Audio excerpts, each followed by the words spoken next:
Good morning student. आज हम chapter second forms of business organisation part 6 को discuss करने जा रहे हैं। लास्ट टॉपिक में मैंने आपके साथ टाइप्स ऑफ पार्टनरशिप फर्म का डिस्कशन किया था। आज मैं आपके साथ टाइप्स ऑफ पार्टनर का डिस्कशन करूंगी कि पार्टनर्स जो हैं हमारे कितने टाइप्स के होते हैं, कौन कौन से हमारे पार्टनर्स होते हैं, क्योंकि एक ऑर्गेनाइजेशन में डिफरेंट टाइप्स ऑफ पार्टनर्स होते हैं। First one is our active partner. Active partner हमारा वो वाला पार्टनर होता है जो एक्टिवली बिजनेस की डे टू डे एक्टिविटीज में पार्टिसिपेट्स करता है और लायबिलिटी जो है उसकी अनलिमिटेड होती है और कैपिटल भी जो है वो उसके अंदर इन्वेस्ट करता है। कहने का मतलब ये है कि एक्टिव पार्टनर हमारा वो वाला पार्टनर होता है जो अपना फुल रोल प्ले करता है, पैसा भी लगाता है, काम भी करता है और उसकी लायबिलिटी भी कैसी होती है, अनलिमिटेड होती है। जो स्लीपिंग एंड डॉर्मेंट पार्टनर है, इस एक्टिव पार्टनर में जो बातें हैं इसके अंदर जो एक है वो क्या है, मिसिंग है। ये पैसा भी लगाता है, जो स्लीपिंग पार्टनर है पैसा भी लगाता है, लायबिलिटी भी अनलिमिटेड होती है, बट डे टू डे जो मैनेजमेंट है, डे टू डे जो वर्क है उसके अंदर पार्टिसिपेट नहीं करता और लायबिलिटी भी कैसी होती है, इसकी अनलिमिटेड होती है। दोनों जो है बिल्कुल सेम है, बट सिर्फ चेंज एक क्या है स्लीपिंग और डॉर्मेंट पार्टनर में, ये है कि ये एक्टिवली पार्टिसिपेट नहीं करता, ये स्लीपिंग होता है। जैसे कि आपको उसको नेम से भी पता चल रहा है और एक्टिव के भी नेम से पता चल रहा है कि वो काम करता है और स्लीपिंग का मतलब यह है कि वो काम नहीं करता। नेक्स्ट आता है सीक्रेट पार्टनर। सीक्रेट पार्टनर हमारा वो वाला पार्टनर होता है जो सीक्रेटली वर्क करता है बिजनेस ऑर्गेनाइजेशन के अंदर और उसकी लायबिलिटी भी अनलिमिटेड होती है और उस डे टू डे मैनेजमेंट में वर्क भी करता है, कैपिटल भी इन्वेस्ट करता है, बट उसके अंदर एक चीज क्या होती है कि हम उसको डिस्क्लोज नहीं कर सकते सबके सामने कि ये हमारा पार्टनर है।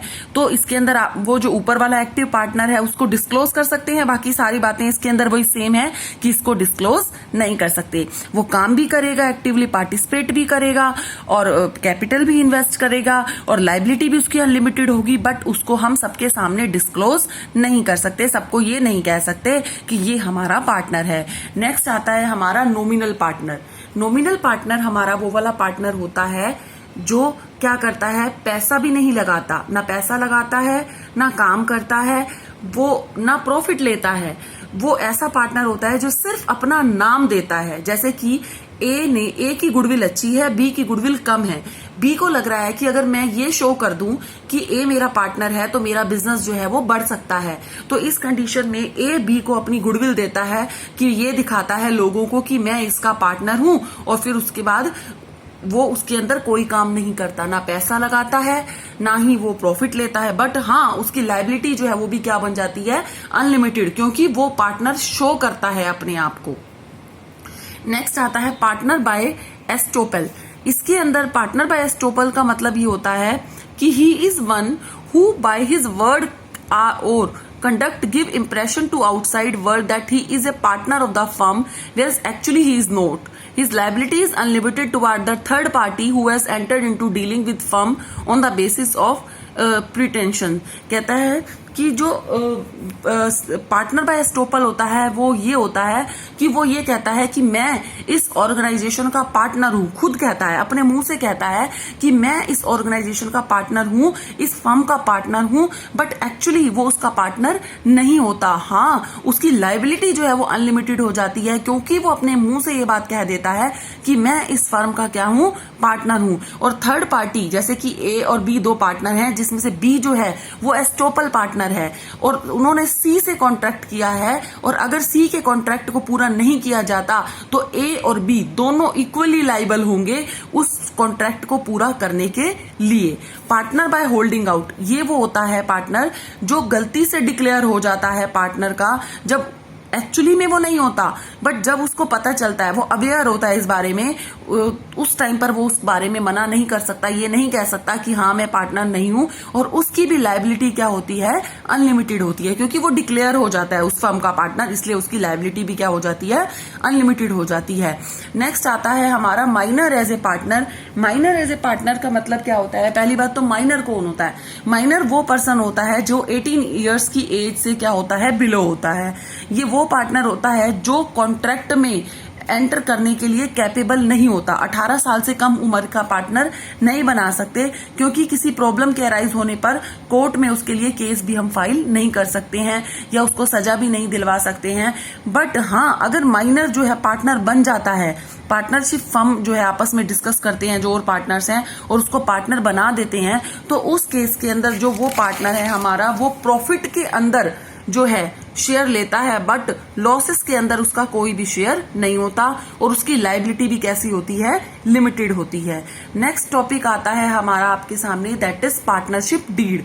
पार्टनरशिप डीड वो रिटर्न एग्रीमेंट है जिसके अंदर सारे टर्म्स एंड कंडीशन जो है वो मेंशन होते हैं पार्टनरशिप के, कि पार्टनर्स जो है आपस में कैसा उनका सैलरी का सिस्टम है या कितनी कैपिटल इन्वेस्ट करेंगे, फर्म का नेम क्या है, एड्रेस क्या है, ड्यूरेशन क्या है, कितना पैसा लगा रहे हैं, कैसे काम कर रहे हैं, किसका कौन सा रोल है जो वो प्ले करेगा, वो सब रिटर्न एग्रीमेंट जो स्टैम्प्ड पेपर पे लिखा जाता है वो सब क्या कहलाता है, पार्टनरशिप डीड। इसके अंदर देखो, it generally include the following aspects, ये सब चीजें पार्टनरशिप डीड के अंदर लिखी हुई होती हैं। Name of the firm, address of the firm, duration of the business, investment made by each partner, profit sharing ratio, rights and duties of partner, amount of salary paid to partner, method of solving disputes। तो ये सब चीजें जो है हमारी partnership deed के अंदर लिखी हुई होती हैं, जो हम पार्टनरशिप डीड स्टैम्प पेपर पे लिखवाते उसके अंदर ये सब चीजें मेंशन होती हैं।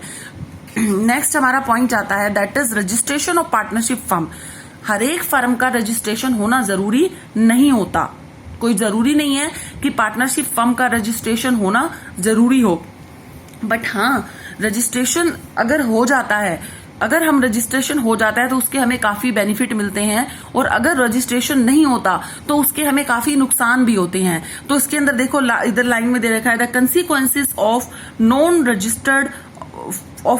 रजिस्टर्ड फर्म एज फॉलोज, कि जो रजिस्टर्ड फर्म नहीं होती उसके हमें क्या प्रॉब्लम जो है हमारे सामने अराइज होती है। पहली तो ये प्रॉब्लम अराइज होती है हमारे, the partner of unregistered firm can not file suit against the firm of the partner. जो कह रहा है कि अनरजिस्टर्ड फर्म के जो पार्टनर हैं वो ना तो केस कर सकते हैं पार्टनर के खिलाफ और ना ही फर्म के खिलाफ। अगर कोई प्रॉब्लम अराइज होती है तो वो कोर्ट में जाकर खड़े नहीं हो सकते, क्योंकि उनके पास कोई भी प्रूफ नहीं होता कि हम क्या हैं, एक दूसरे के पार्टनर है, क्योंकि उन्होंने पार्टनरशिप फर्म को रजिस्टर्ड नहीं करवाया। The firm can not file suit against the third party, और ना ही पार्टनरशिप फर्म, जैसे कि वाई एंड वाई जो फर्म है, कोई वाई एंड वाई फर्म है, वो फर्म जो है ए या बी ने उनके साथ फ्रॉड कंडक्ट कर दिया, तो उनके अगेंस्ट जो है वो केस नहीं कर सकती है, क्योंकि जो वो फर्म है वो रजिस्टर्ड नहीं है। नेक्स्ट आता है, the firm can not file A case against it's partner. जो पार्टनर है उनके अगेंस्ट भी जो फर्म है वो केस नहीं कर सकती है, क्योंकि फर्म जो है वो क्या है, रजिस्टर्ड नहीं है, जिसकी वजह से वो उसके अगेंस्ट केस नहीं कर सकती। नेक्स्ट देखिए, आपकी जो बुक में दे रखा है इससे रिलेटेड जो केस स्टडीज हैं, आप देख रहे हो, जो ये केस स्टडीज जो मैं आपको दिखा रही हूं, ABCR partner in A manufacturing auto parts, the firm is not registered, firm registered नहीं है। और नेक्स्ट हमारी है सेकंड जो केस स्टडी है हमारी, ये वाली केस स्टडी। इन दोनों केस स्टडीज को आपको पढ़ना है और उसको सॉल्व करना है। बड़ी सिंपल सी जो है केस स्टडीज हैं आपकी, देखिए मैं आपको इसके अंदर शो कर रही हूँ, केस स्टडीज को आपको पढ़ना है। ये पार्टनरशिप से रिलेटेड केस स्टडीज हैं आपकी, इनको सॉल्व करना है आपको।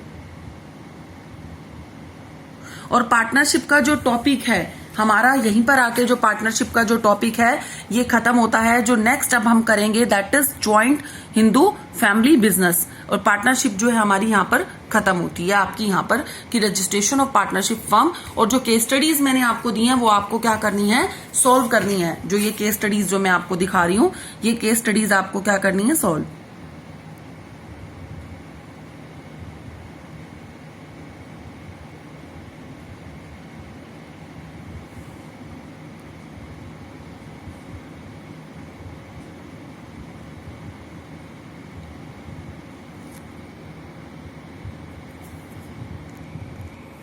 उसके बाद जो ये डिफरेंस है आपका पार्टनरशिप और सोल प्रोप्राइटरशिप का डिफरेंस है, ये डिफरेंस भी आपको अपनी नोटबुक के अंदर लिखना है। ये मोस्ट इंपॉर्टेंट डिफरेंस है, पेपर में आने के इसके चांसेस भी होते हैं। तो पार्टनरशिप और सोल प्रोप्राइटरशिप का डिफरेंस आपको अपनी जो नोटबुक है उसके नोट्स में लिखना है, जैसे कि इसके अंदर दे रखा है।